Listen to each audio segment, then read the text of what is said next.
The city of Neo Viridia was drowning. Rain fell hard against the tall glass buildings. It created rivers on the dark, empty streets below. Inside a luxury apartment on the 30th floor, the scene was still and silent. A man, Mr. Silas Croft, a wealthy technology mogul, lay motionless on his expensive rug.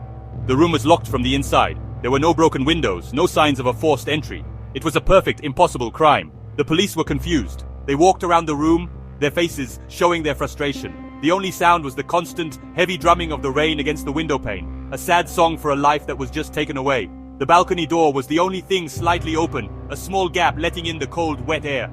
A detective looked out from it, his coat collar turned up against the wind. He scanned the dark city below. Down on the street, a figure moved quickly through the shadows. The figure was a blur, a whisper of movement against the dark brick walls of an alley. They were dressed in black, their face hidden by the deep night and the falling water.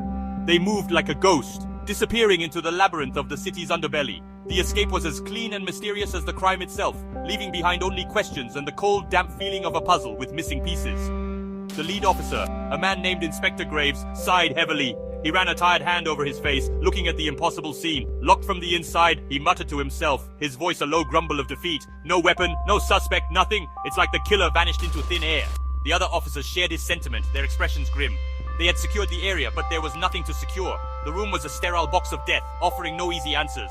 The silence in the room was heavy, thick with the absence of a solution and the presence of a very clever murderer who seemed to mock them from the shadows. This crime was different. It was a statement. It was a challenge thrown down in the heart of the city. A perfectly executed gambit.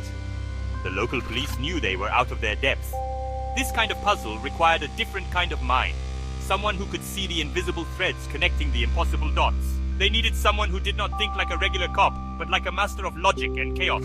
As the rain continued its relentless assault on the city, Inspector Graves knew he had to make a call he dreaded. He needed to bring in the one detective who might be able to solve this, the eccentric and brilliant Ron Kamonohashi.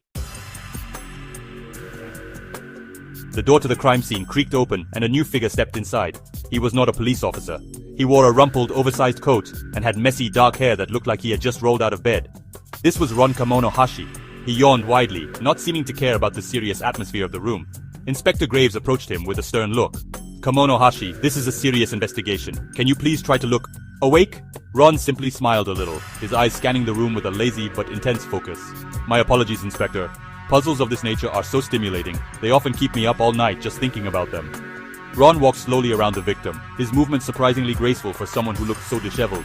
He did not look at the body directly. Instead, he looked at the space around it.